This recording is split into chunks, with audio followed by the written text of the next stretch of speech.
Okay, my latest add-on, I just did these yesterday.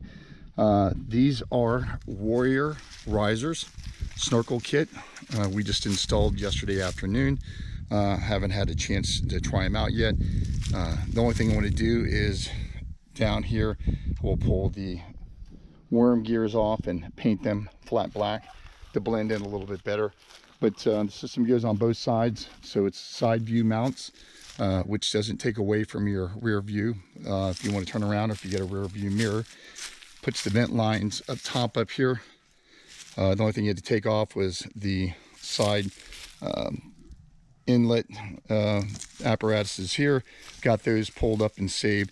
A couple modifications on this year, because you do have to drill holes on here, so it did leave a little bit of a space here, so I'm going to make a plate to completely fill that in there, but otherwise it looked pretty good.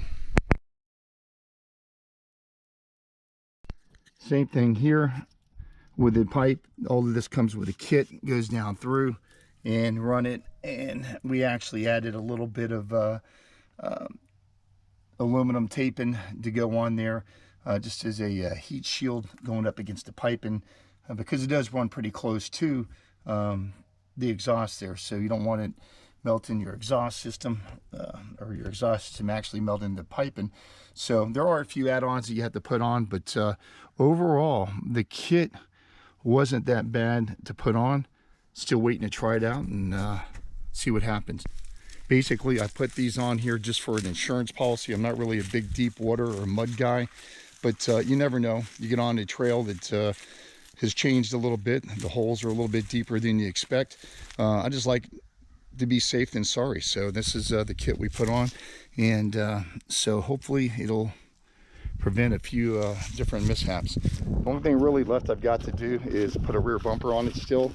I do have a rear plate that I've got. It's a Super 8 TV one. I'm just going to mount there. It is for the trailer hitch extension, a little bit beefier tie down points, so I've got to install that this week coming up. And other than that, like I said, rear bumper and a front windshield, and I believe I'm going to go with a flip out windshield. And once I'm done with that, for the foreseeable future, the XP1000 is going to be pretty much done.